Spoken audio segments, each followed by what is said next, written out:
مىننەتدارلىق مۆجىزىلەرنى يارىتىدۇ. ئاپتورى مۇھەممەد يۈسۈپ. Psixologiya mutaxassislarining qarashicha, hayotga minnatdorlik ko'zi bilan boqadigan va rozimanlik bilan muomala qiladigan kishilarning yuzidan tabassum, ko'nglidan xushalliq kam bo'lmaydi ekan. Minnatdorlikni xushalliqning doğrusi desak, mubolag'a bo'lmas. Chunki o'zidan, atrofdagilardan va erishganlardan rozi bo'lib, ne'mat berguchiga minnatdorlik tuyg'usi bilan muomala qiladigan odam ko'nglini hasaddan, ochko'zlikdan xoli tutish orqali uni qanoat, xushallik va rozimanlik bilan to'ldirdi. Natijada bundaq kishi huzur halovatlik hayot kechirdi, tan sog'lig'ini qo'g'daydi. Bizga minnatdorlikni his qildiradigan ishlarning eng yaxshisi payg'ambar alayhissalomning bu haqdagi ko'rsatmasiga amal qilishdir. Payg'ambar alayhissalom mundaq degan: "Sizlar o'zinglardan yuqori turadiganlarga qaramanglar, balki sizlardan töven turadiganlarga qaranglar. Bundaq qilish Allohning ne'matini kichik sanamasliqinglar uchun eng yaxshidir." Chunki turmush saviyasida, tan sog'lig'ida, boylikda, yuz obro'yida va har qanday bir dunyo manfaatida o'zidan tuvan turadigan kishilarga qaragan odam o'zining ularga qaraganda yaxshi ekanligini his qiladi-da, Alloh taologa shukr qiladi. Өлімалар әмәл ibadətdə və kişilərə yaxşılıq qilishdə özüdən artıq kişilərə qarşımızı, dünya mənfəətlərdə özümüzdən tövən turduğan kişilərə qarşımızı təvsiyə qılıdı. Minnətdarlıq özüge yaxşılıq qılğıcıdan minnətdar buluş, razı buluş degan ma'noda bo'lib, minnətdarlıqның ən yuqorisi Allah Taalaning ata qilgan ne'matlarga shukr qilishdir. Allah Taalaga shukr qilish ne'matning ziyodalashishiga, yaxshilikning davomlashishiga va barakatning ko'payishiga turtki bo'ladigan, Allah Taalani rozi qiladigan sehrlik amaldir. Minnatdorlik siz uchun ko'z aynakka o'xshash bo'lib, siz uning bilan o'zingizdagi va atrofing'izdagi ne'matlarni ko'ra olasiz. Sizdagi minnatdorlik tuyg'usi oshgan sari siz erishadigan yaxshilik ko'payib mangadi. Bu yerdagi yaxshilik moddiy manfaatni emas, balki moddiy va ma'naviy barliq yaxshilikni, foyda manfaatni, yaxshi fursat, ko'ngillik turmush, yaxshi joy, yaxshi kishilar, yaxshi ish qatorliq bütün yaxshiliklarni o'z ichiga oladi. Ya'ni agar shukr qilsanglar, sizlarga berayotgan ne'matimni texmi ziyoda qilaman degan oyatga qaraydigan bo'lsak, bu oyatdagi ziyoda degan so'z muayyan bir ne'matning ziyoda qilinadiganligiga xos emas. Balki shukr qilishga tegishlik barliq ne'matlarni o'z ichiga oladi. Өлімалардан biri dunyodagi mumkin bo'lmaydigan matematika sizga berilgan ne'matlarni sanab chiqishdir degan ekan. Demasimi, fan texnik taraqqiy qilib, hamma narsani sanab chiqa olgan taqdirdami, qumning sonini, dengiz to'lqinlarini sanab bera oladigan matematika bo'lmagandek, Alloh taolaning ne'matlarini sanab bera oladigan fan texniki yo'qdir. Minnatdorlik haqida elib berilgan amaliy tadqiqotlarning isbotlashicha, insonga xushallik va saodat bag'ishlashda so'ygi muhabbatdan qolsa, minnatdorlik tuyg'usi ikkinchi o'rinda turdi ekan. Minnatdorlik kishining ro'yiga zo'r energiya ato qiladi ekan.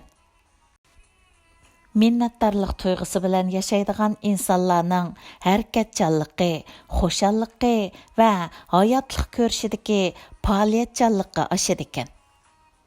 qo'lga keltirgan natijalarimi ko'p bo'ladi ekan. Күнділік hayotida minnətdarlıqni odat qilib olgan kishilarning texmi ko'p yaxshiliklarni va zo'r natijalarni qabul qilishga bo'lgan hozirligi ziyoda bo'ladi ekan. Ozga minnatdor bo'lg'uchilar ko'pga haqliq bo'ladi ekan. Minnatdarlik tuyg'usi qanchalik kuchli bo'lsa, erishadigan ne'mat va yaxshilik shunchalik ko'p bo'ladi ekan.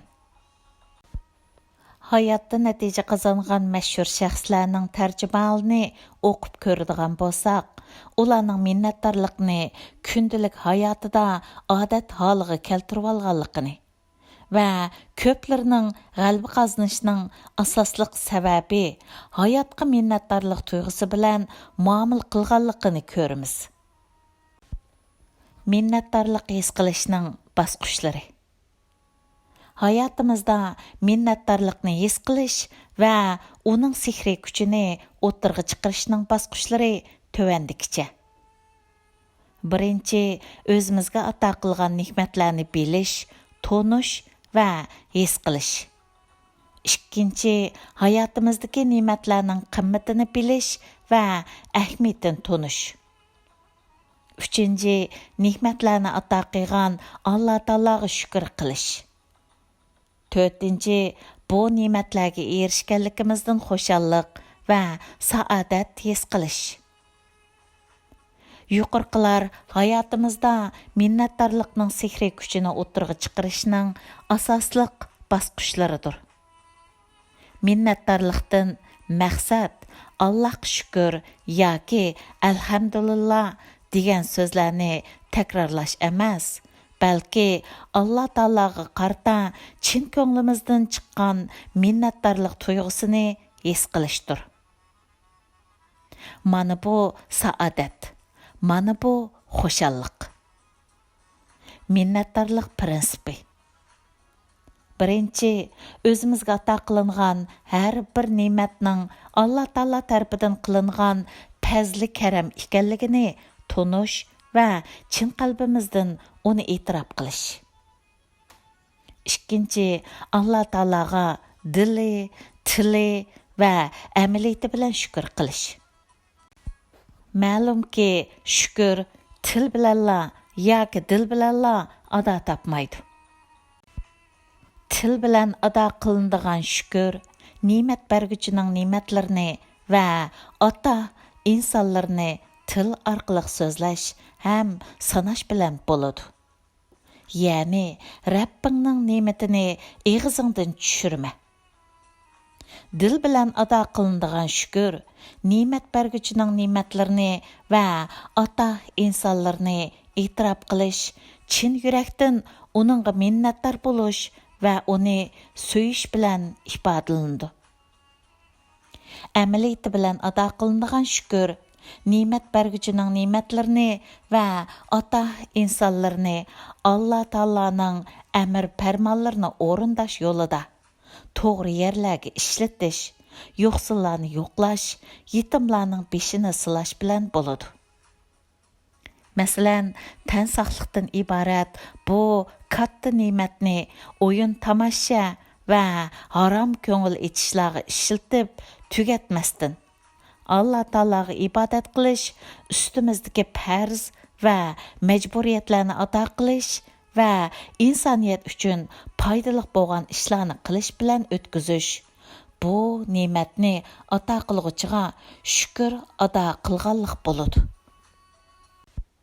Uchinchi, Alloh taoloning ne'matlarini gunoh masiyatlarga, Alloh taologa osiylik bo'ladigan ishlarga va yomon yo'llarga sarf qilmaslik. Minnatdorlikni odat qilib olishning usullari. Birinchi, atganligimizni Alloh taoloning bizga bu hayotni ato qilganlik ne'matiga shukr qilish bilan boshlash. Ikkinchi, tenimizning saqligi va har bir a'zoyimizning ishlab turganligi uchun Alloh taologa cheksiz shukr qilish. Üçüncü, aile a'zolarimizga, do'stlarimizga, qo'shnilarimizga va bizga ozroq bo'lsa-mu yaxshilik yetgan har bir kishiga minnatdorlik bildirish. To'rtinchi, o'zimizning nurg'un kishilardan ortiq ne'matga ega ekanligimizni esga ilish. Kesalchan, yo'qsul, ishsiz qolgan kishilarning holidan ibrat elib, Alloh taolaga shukr qilish. Beshinchi, o'zimizga ato qilingan ne'matlarni maxsus daftarga yezib qo'yish va pat-pat o'qib turish. Ne'matga shukr qilish mo'minlikning alomatidir. İnsanның kecha va kunduzdagi har bir lahzasi Alloh taolaning sansizlagan ne'matlari bilan qo'shilib turdi. Yurish turishi, ish harakati, hatto orom elishi faqatla Alloh taolaning ne'mati bilan bo'ladi. Har bir tiniqimiz buning eng ro'shan dalili. Chunki tiniqimiz bir lahza to'xtab qolsa, bizning holimiz qandoq bo'ladi? Uni Alloh taoladan boshqa kim qaytarib bera oladi? Mo'min odam Alloh taolaning haqqini tonigan, uning ne'matlarini e'tirof qilgan va o'zining Alloh taolaga qarata qarzdor ekanligini bilgan kishidir. Mo'minlikning bir sifati Alloh taolaga shukr qilish va sonsiz ne'matlari uchun uningga minnatdorlik tuyg'usi bilan yashashdir.